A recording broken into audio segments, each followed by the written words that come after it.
qual é a precaução que por que o Tarcísio está ligado a isso? Aonde o Aécio perdeu a eleição de 2014? Em Minas Gerais. O Aécio perdeu da Dilma nos 2 turnos em Minas Gerais em 2014. E foi ali que ele não conseguiu abrir uma diferença para tirar a vitória da Dilma, que se deu no Nordeste, né? E também, diga-se, em São Paulo, porque Dilma teve um desempenho melhor em São Paulo e no Rio de Janeiro, né, do que o esperado, né, apesar de ter perdido nesses 2 estados. Mas ela ganhou em Minas. E aí ela segurou, porque a eleição presidencial no Brasil, ela se resolve em 13 estados. Né? Não adianta você ficar olhando todo o universo, as 27 unidades da federação.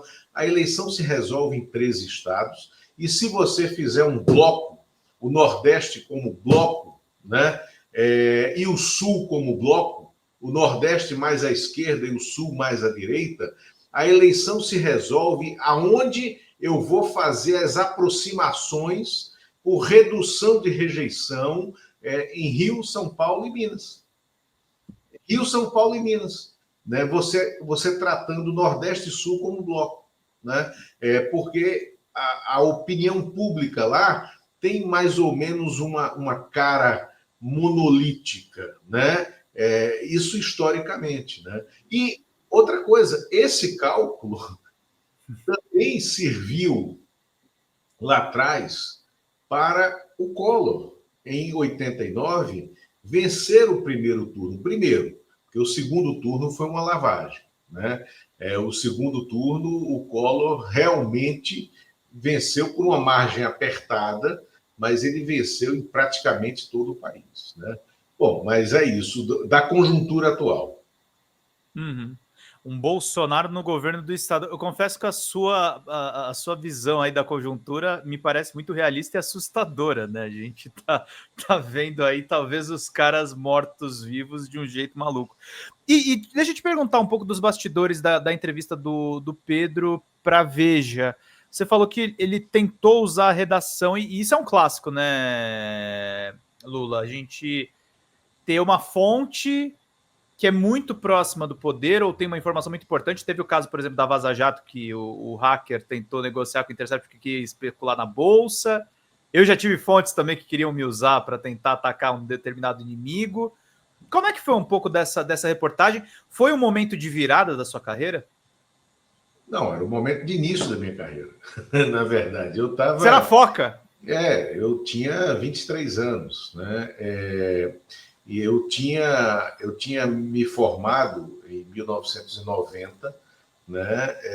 Eu saí da universidade literalmente para chefiar a sucursal da Veja no Recife, que era a sucursal da Veja no Nordeste, né?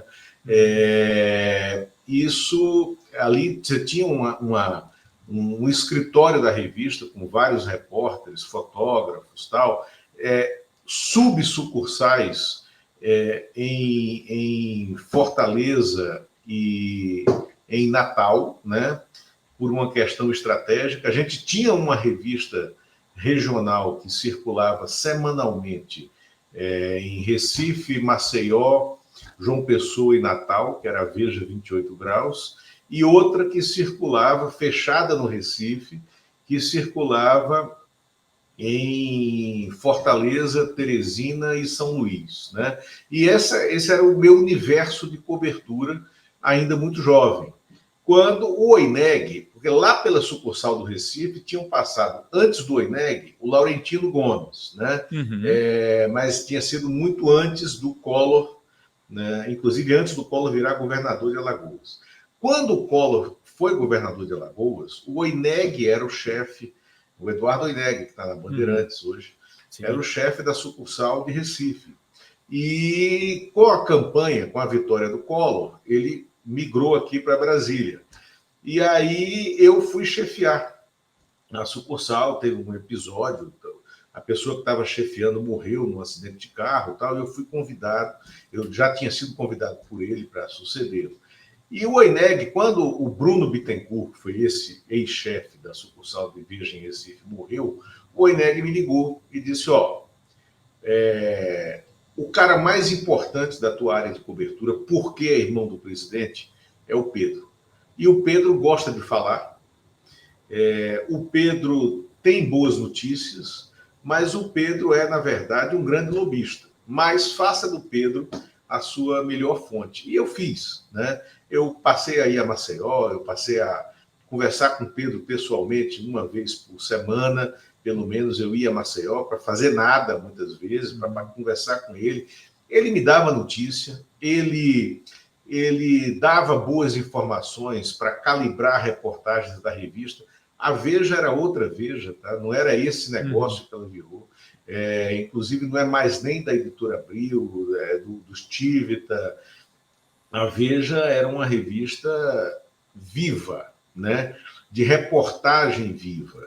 E eu tive toda a liberdade de construir o Pedro como fonte. E aí tem uma coisa que é muito importante no livro e no podcast também, que é deixar claro para as pessoas que não foi um episódio assim de que o Pedro bate na porta da revista e diz, eu quero dar uma entrevista. Não, né? Eu passei mais de um ano cabalando aquilo, trocando informações com ele, trocando alimentando a fonte, alimentando, tal, e percebendo que ele estava numa escalada de explosão com o PC, como aconteceu, por uma questão negocial. Tinha o componente ciúmes da Tereza, né? A Tereza, mulher do Pedro, era cortejada pelo Collor, então tinha essa componente, mas tinha, sobretudo, a vontade do Pedro de se converter no maior lobista da República, e o PC estava atrapalhando.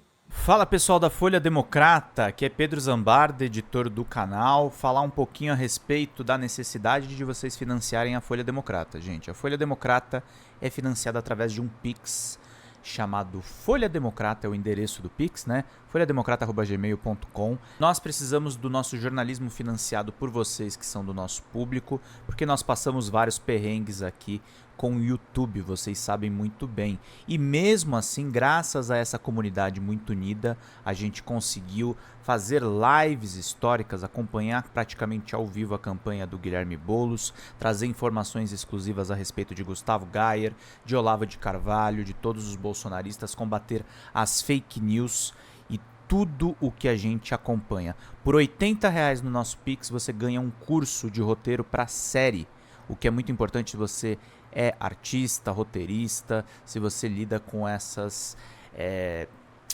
práticas da economia criativa. Outra forma de você colaborar também é se tornando membro aqui do nosso canal.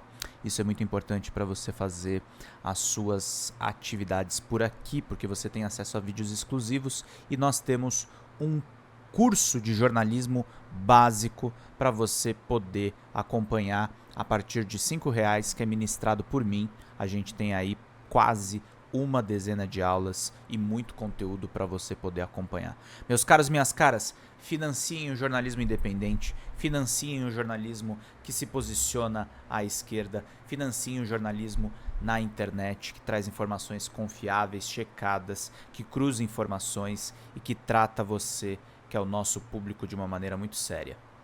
Vida longa e próspera, gente. Cuidem dos seus. Até mais. Tchau, tchau.